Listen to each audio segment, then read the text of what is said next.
और आपको बता दें कि स्कूली बच्चों के लिए ओलंपियाड जो है वो ऑर्गेनाइज़ किया जाता था, लेकिन आपको बता दें बड़े कम ऐसे लोग हैं जो ये जानते हैं कि टीचर्स के लिए भी जो ओलंपियाड जो है ऑर्गेनाइज़ किया जाता है। और आपको बता दें भी हाल ही में ऑनलाइन ओलंपियाड ऑर्गेनाइज़ हुआ, जिसमें आपको बता दें ऑल ओवर 72 कंट्रीज़ से जो है टीचर्स ने पार्टिसिपेट किया। और हमारे जम्मू कश्मीर के लिए काफ़ी गर्व की बात है। और जम्मू कश्मीर से हमारी जो जम्मू की बेटी है अलका शर्मा, जो कि ब्रॉन्ज बैच जो है इसमें जीते हैं। ऑनलाइन कॉम्पिटिशन था, 72 कंट्री से टीचर ने पार्टिसिपेट किया और ब्रॉन्ज बैच जो है इन्होंने हासिल किया। सबसे पहले आपको बहुत बहुत कॉन्ग्रेचुलेशन और बहुत बहुत स्वागत है आपका यंग बाइट्स में। थैंक यू सो मच पूजा, आपने एक बहुत ही अच्छी बात जो है आज मैं कहूँगी कि हमारे सभी टीचर्स को भी पता चलेगी कि भाई टीचर्स भी ओलंपियाड में जो है वो पार्टिसिपेट कर सकते हैं। अक्सर टीचर कहते हैं जी हमारे बच्चे जो हैं वो ओलंपियाड में पार्टिसिपेट करें, लेकिन अब टीचर्स को भी ऐसा मौका मिल रहा है कि वो ना केवल नेशनल लेवल पर बल्कि इंटरनेशनल लेवल पर ओलंपियाड में भाग ले सकते हैं। तो किस तरह की स्किल रहती है, क्योंकि इसमें टीचिंग स्किल्स को लेकर जो ज़्यादा फोकस किया जाता है और ये जाना जाता है कि किस तरह के टीचिंग स्किल जो है होनी चाहिए।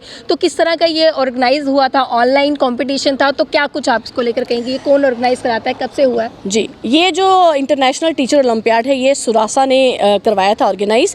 सुरासा जो है ये एक नेशनल इंस्टीट्यूट है, ऑर्गेनाइजेशन है जो कि इसको करवाती है, इंटरनेशनल लेवल पर करवाती है। और इस बार इसमें 72 कंट्रीज़ जो हैं वहाँ से टीचर्स ने भाग लिया। और इसमें 1 घंटे का ये ऑनलाइन टेस्ट होता है हमारा, जिसमें 60 क्वेश्चन होते हैं, 60 क्वेश्चंस।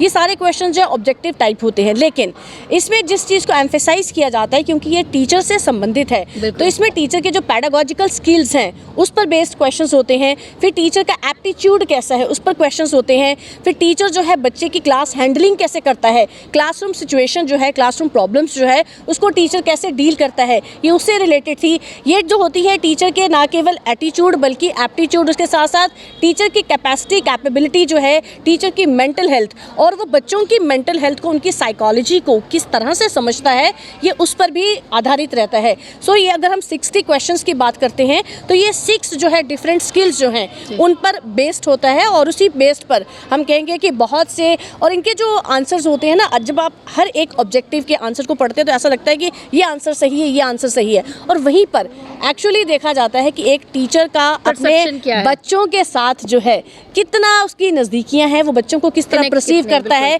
कनेक्टिविटी कैसी स्ट्रांग है, वहीं से पता चलता है। तो क्या लगता है कितना इंपॉर्टेंट रोल प्ले करता है, क्योंकि इस तरह की एक्टिविटीज़ पहले नहीं करवाई जाती थी, जिस तरह से शुरुआत ही की कि बच्चों की होती थी। तो क्या आप कहेंगे कि कितना अच्छा इनिशिएटिव है और कितना ज़रूरी है और आगे भी बढ़ाना चाहिए इसे?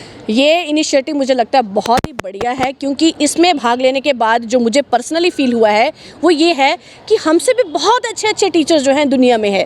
अगर मैंने आज ब्रॉन्ज लिया है तो कईयों ने गोल्ड बैच भी लिया है, क्योंकि ब्रॉन्ज के बाद उन्होंने गोल्ड बैच रखा है। तो अब मेरी कोशिश ये रहेगी कि मैं गोल्ड बैच हासिल करूँ, यानी कि कुछ ना कुछ कमियाँ तो रही जिसकी वजह से मुझे ब्रॉन्ज मिला, और अब गोल्ड हासिल करने के लिए मुझे उन कमियों पर मेहनत करनी है, उन कमियों को दूर करना है। और अगली बार जब इस तरह का इंटरनेशनल टीचर ओलंपियाड सुरासा ऑर्गेनाइज करता है तो मेरी पूरा प्रयास रहेगा, पूरी कोशिश रहेगी कि वो गोल्ड बैच में हासिल करके रहूं। तो 72 कंट्री से जिस तरह से टीचर्स पार्टिसिपेंट आए थे, तो जम्मू कश्मीर से कितने टीचर्स ने पार्टिसिपेट किया था? पूजा, ये कहना जो है मेरे लिए पॉसिबल नहीं है क्योंकि दिस वाज ऑनलाइन, तो ये सारा रिकॉर्ड जो होता है ये सुरासा के पास होता है। लेकिन इसमें यह है कि सुरासा ने हमें 60 पेजेस की परफॉर्मेंस रिपोर्ट भेजी है, और वो भी हर एक स्किल वाइज भेजी है कि आपका ये ग्राफ इस तरह से, आपका इस क्वेश्चन का ग्राफ इस तरह से है। उसमें यह है कि जब हम उस चीज़ को पढ़ते हैं तो हमें पता चलता है कि हमारी कमियाँ क्या रही थी, और उसी के बेसिस पर जो है, उस ग्राफ के बेसिस पर हम लोग डिसाइड करते हैं कि अब मेरी स्ट्रैटेजी क्या रहनी चाहिए और मुझे किस तरह की पैडागॉजी अपनी क्लास में यूज़ करनी चाहिए, मुझे ये भी बताया जाए। बिल्कुल एग्जैक्टली। और इसके लिए वो लोग जो है ऑनलाइन क्लासेस भी ऑर्गेनाइज करते हैं। जैसे मुझे ब्रॉन्ज बैच मिला है तो इसके साथ साथ मुझे बहुत सारे जो है लाखों में मैं कहूँगी कोर्सेज जो है वो भी ऑफर किए गए हैं कि आप इस कोर्स को फ्री ऑफ कॉस्ट जो है अटेंड करें। उसके लिए उन्होंने टाइम फिक्स रखा है जिसमें हमें इंटरनेशनल जो है कोचेज इसके बारे में कोचिंग देंगे कि आप किस तरह से अपनी टीचिंग को और बेहतर बना सकते हैं। जी, मुझे बताइए कि क्या लगता है कितना चेंज जो है टीचिंग स्किल में आया हुआ है, या पहले टीचिंग की बात करते थे या अब की, तो उसमें कितना ज़्यादा बदलाव जो है आपने खुद में भी देखा, और जब आपका समय था पढ़ने का तब में और अब में क्या डिफरेंस, क्या एक पॉजिटिविटी आई है उसमें, और क्या एक आप बोलोगे कि नेगेटिव एस्पेक्ट्स भी हैं, क्योंकि नेगेटिव पॉजिटिव दोनों में रहते हैं? देखिए, ऐसा है कि जब हम पढ़ते थे तो शायद एक सिस्टम होता था जिसको कहते थे लेक्चर मेथड। ज़्यादा से ज़्यादा अगर किसी टीचर ने अपने लेसन को इंटरेस्टिंग बनाना है तो लेक्चर डिमॉन्स्ट्रेशन मेथड जो था उसको यूज़ करता था। लेकिन अब जब से नेशनल एजुकेशन पॉलिसी हमारी 2020 आई है, हमारा सारा ओवरलुक जो है, हमारा सारा आउटलुक जो है वो चेंज हो गया है। अब जो है हमारा एम्फेसिस है कि हमारा बच्चा जो है स्किल बेस्ड एजुकेशन हासिल करे। अब टीचर्स जब क्लास में पढ़ाते हैं वो ये नहीं सोचते हैं कि मैंने लेक्चर देना है और बच्चे को पढ़ा के जाना। नो, टीचर अपना TLM पूरा लेके जाते हैं। उनके पास आप देखेंगे कि अलग अलग तरह की वो स्ट्रैटेजीज़ यूज़ करते हैं, कहीं सिचुएशन क्रिएट करते हैं, कहीं मॉडल यूज़ कर रहे हैं। और आजकल आपने देखा है कि ICT लैब्स बनी हुई हैं। टीचर्स जो है बच्चों को एनिमेशंस दिखा रहे हैं, टीचर्स जो है 3D मॉडल्स जो उनको यूज़ कर रहे हैं। यानी कि बच्चे के लेवल पर आकर टीचर जो है age level, grade level, mental level, तीनों लेवल को ध्यान में रखकर अपना लेसन प्लान करता है। और उसके बाद लर्निंग आउटकम्स जो हैं उनको भी निश्चित तौर पर अपने दिमाग में रखा जाता है, ताकि हम लेसन के बाद ये चेक करें कि मैंने ये फिक्स किया था तो क्या मैंने इस लेसन को पढ़ाने के बाद ये अचीव किया है कि नहीं किया है।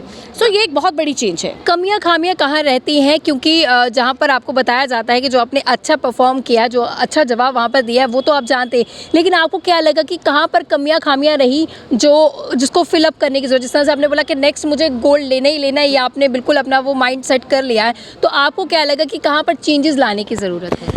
देखिए, जैसा अगर आप मुझे इसके ओलंपियाड के एंगल से पूछ रहे हैं, तो हमारा जो क्लासरूम ट्रांजैक्शन होता है वहाँ पर मुझे अपना थोड़ा सा ग्राफ जो है नीचे लगा।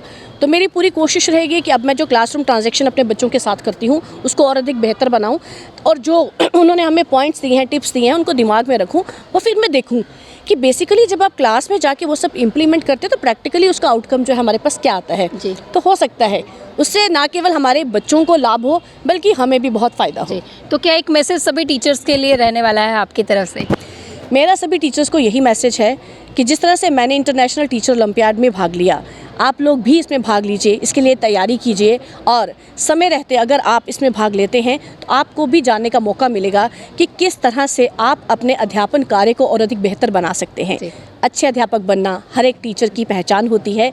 अच्छा अध्यापक बनिए, एक अच्छा निशान छोड़िए, एक अच्छी पहचान बनाइए। बहुत बहुत धन्यवाद हमारे साथ जुड़ने के लिए। साफ तौर से काफ़ी खूबसूरत मैसेज जो है इन्होंने तमाम टीचर्स को दिया है कि एक अच्छा अध्यापक बनना जो है वो काफ़ी ज़्यादा ज़रूरी है, और बच्चे के स्किल के अकॉर्डिंग उसको समझाना भी उससे भी ज़्यादा ज़रूरी है। अगले बड़े लेकर फिर मैं हाजिर होंगी, तब तक आप देखते रहिए यंग बाइट्स। फिर जर्नलिस्ट अमन शर्मा के साथ मैं पूजा ठाकुर, यंग बाइट्स जम्मू।